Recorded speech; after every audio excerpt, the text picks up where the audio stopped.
Onion rings बनाने के लिए सबसे पहले प्याज को वर्कर्स के द्वारा एक एक करके कन्वेयर बेल्ट पर रखा जाता है।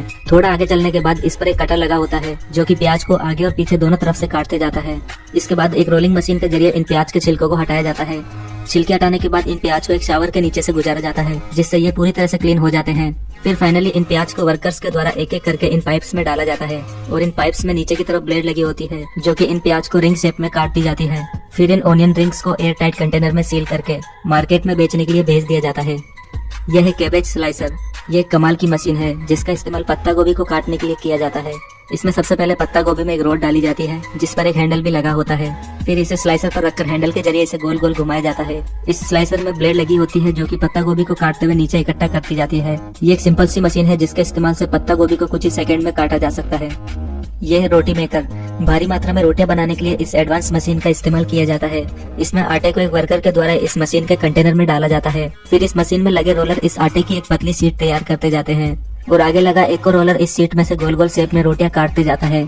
आगे चलकर बचे हुए आटे को मशीन द्वारा हटा लिया जाता है। फिर ये रोटियां कन्वेयर बेल्ट से होते हुए बर्नर तक जाती है और अच्छी तरह से सिककर दूसरी तरफ से बाहर आती रहती है। यह है एग ब्रेकर। ये मशीन एग व्हाइट और एग योक को सेपरेट करने का काम करती है।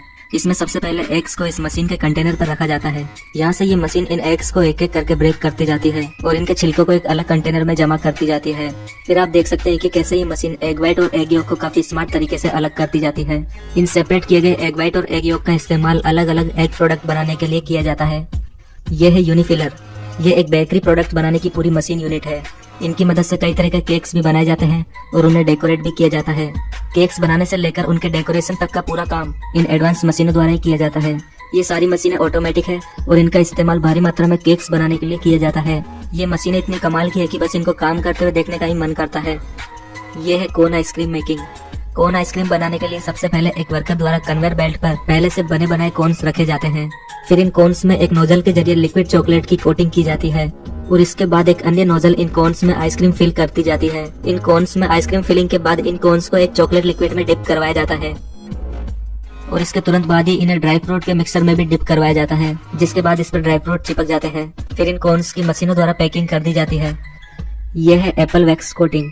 एप्पल पर वैक्स की कोटिंग के लिए सबसे पहले एप्पल्स को अच्छे तरह से वॉश किया जाता है। अच्छी तरह से वॉश करने के बाद इन एप्पल्स को वैक्स के शावर में निकाला जाता है, जिसके बाद इन एप्पल्स पर वैक्स की एक पतली परत चढ़ जाती है। एप्पल को चमकदार और लंबे समय तक सुरक्षित बनाए रखने के लिए इन पर इस तरह से वैक्स की कोटिंग की जाती है। आपको बता दें कि ये वैक्स इंसानों के स्वास्थ्य के लिए बिल्कुल भी हानिकारक नहीं है। यह है ट्रिप ट्विस्टर। यह एक मीट प्रोसेसिंग मशीन है जिसका इस्तेमाल मीट के बड़े बड़े टुकड़ों को छोटे छोटे पीसेस में कन्वर्ट करने के लिए किया जाता है। इस मशीन में मीट के बड़े बड़े पीस को डालकर एक हाइड्रोलिक आर्म के जरिए बाहर की तरफ पुश किया जाता है और आगे की तरफ डिफरेंट टाइप की ब्लेड्स के फ्रेम लगाकर मीट को डिफरेंट शेप और साइज में काटा जाता है। मीट के अलावा इस मशीन का इस्तेमाल चीज के भी छोटे छोटे टुकड़े करने के लिए किया जाता है। दोस्तों, आप इन मशीनों के बारे में क्या सोचते हैं और आपको इनमें से कौन सी मशीन ज्यादा इंटरेस्टिंग लगी? अपने विचार हमें कमेंट बॉक्स में जरूर बताएं और वीडियो पसंद आई है तो प्लीज इसे लाइक और शेयर करना न भूलें और ऐसे इंटरेस्टिंग वीडियोस के लिए हमारे चैनल को भी सब्सक्राइब करना बिल्कुल न भूलें।